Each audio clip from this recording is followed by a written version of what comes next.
संगत जी, प्यार से कहना दान निरंकार जी। हर समय तप त्याग संतों का रहा है, गुरुओं का रहा है।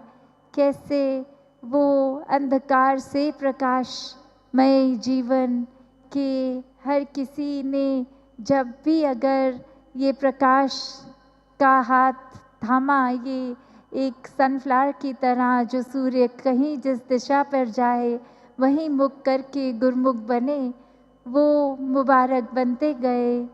तो कैसे एक कहानी के रूप में दासी एक बात रखना चाहेगी कि एक समय एक पहाड़ बहुत ही ऊंचा, और वहाँ एक व्यक्ति अपने गांव से देखता कि कुछ लोग प्रतिदिन लालटेन हाथ में पकड़ के वो पहाड़ चढ़ते, और वो व्यक्ति सोचता कि ये पहाड़ की हाइट तो बहुत ऊंची है, ये रास्ता बहुत ही किलोमीटर जाता है टेढ़ा मेढ़ा, फिर जाके वो चोटी पे पहुंचता है।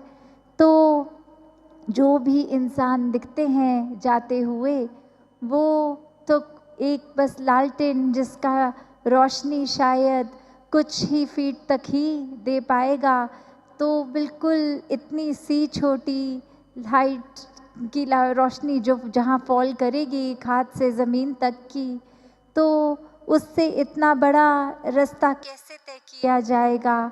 वो यही सोचता, और चाहे उसका मन करता कि ये पहाड़ जो सामने ही बचपन से देख रहा हूँ वो एक यात्रा तय करी जाए, पर वो उस डर से ही नहीं कि ये संभव नहीं हो पाएगा चाहे बाकी सब व्यक्ति कर रहे हैं।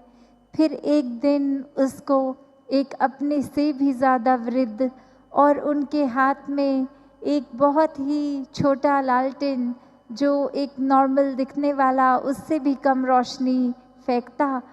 तो जब उन्होंने उस वृद्ध व्यक्ति को वापस आकर ये पूछा कि आपने ये यात्रा तय कर ली, तो ये कैसे संभव कर पाए, तो वो व्यक्ति आगे वृद्ध समझाते हैं उस इंसान को कि आप यात्रा शुरू तो कीजिए। जो लालटेन आपको एक छोटे से पैच को पहले लाइट देगा और उतनी ही लाइट आपको थ्रू आउट मिलती रहेगी, पूरे रास्ते मिलती रहेगी, और फिर आप अपनी मंजिल पे पहुंच जाएंगे।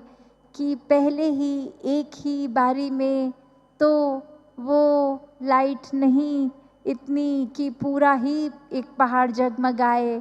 ये अंधकार और प्रकाश की बात, कि अंधकार तो हमेशा प्रकाश से डरता ही है कि कब एक मेरा अस्तित्व खत्म हो जाएगा, जब उजाला हो जाएगा, जब लाइट आएगी। तो एक सालों साल के अंधेरे को भी हटाने के लिए कोई सालों साल की लाइट नहीं, ये एक माचिस जलाते ही प्रकाश है, एक स्विच ऑन करते ही इलेक्ट्रिसिटी से वो प्रकाशित। तो अंधेरे का अस्तित्व तो बिल्कुल ही ये प्रकाश ख़त्म कर देता है। तो वही बात जहाँ मिशन में भी ऐतिहासिक रूप पे अगर कोई ऐसे सोच वाले जिन्होंने ये सच्चाई की लौ को बुझाना चाहा, तो कैसे एक सच्चाई का काम तो है ही कि वो अस्तित्व है ही। जिस तरह दासी कल भी उदाहरण दे रही थी कि एक सूर्य के नीचे कोई इंसान अगर खड़ा है तो उसको हाइपोथेटिकली नहीं कोई व्यक्ति कह सकता कि मान लीजिए इस समय उजाला है। वो इंसान तो कहे, हंसेगा और कहेगा इसमें मानने की क्या बात है, ये तो फैक्चुअली है ही, ये तो है, सूरज है, इसमें विश्वास क्या करना। उसी प्रकार सत्य तो हमेशा है ही। तो फिर चाहे कोई ज़ोर ज़ोर से चिल्ला के बोले कि इस समय रात है, या कहीं कुछ लिख कर दिखा दे, या कुछ सोशल मीडिया पे दिखा दे, तो उसका अस्तित्व तो बिल्कुल ही कुछ नहीं है।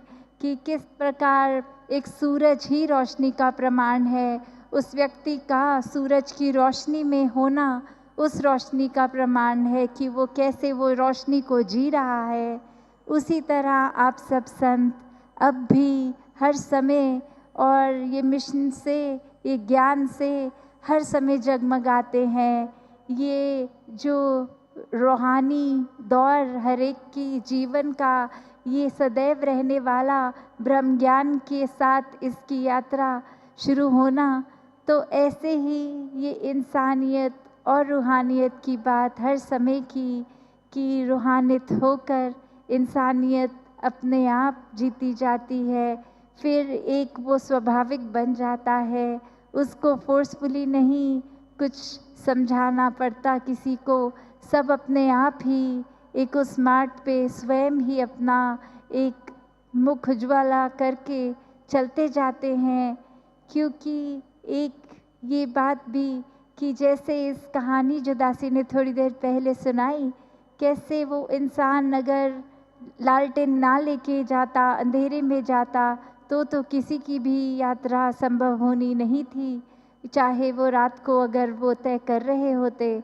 तो कैसे ये एक उजाला जब है, तो ये जैसे एक कहावत भी है कि जब आँख खुली तभी सवेरा। तो अगर रात में भी किसी की आँख उस तरह खुल जाए तो वो देखे कि नहीं, ये तो कहावत फिर झूठी है, क्योंकि अब तो अंधेरा है। तो वो तो फिर एक मूर्खता ही है कि कौन सी बात किस तरह कही गई है और उसको किस तरह एक अपनी बुद्धि का प्रयोग करके इंसान समझ रहा है। तो कैसे एक हर समय जो एक अपनी चेतनता, इस विवेक को इस ब्रह्म ज्ञान के साथ जीवन में ढालते हैं, वो ही एक वास्तविक रूप में एक वरदायनीय इंसान बनते हैं। वो पूरे संसार के लिए एक फिर बहुत ही उपयोगी होते हैं। साथ संगत जी, धन्यवाद।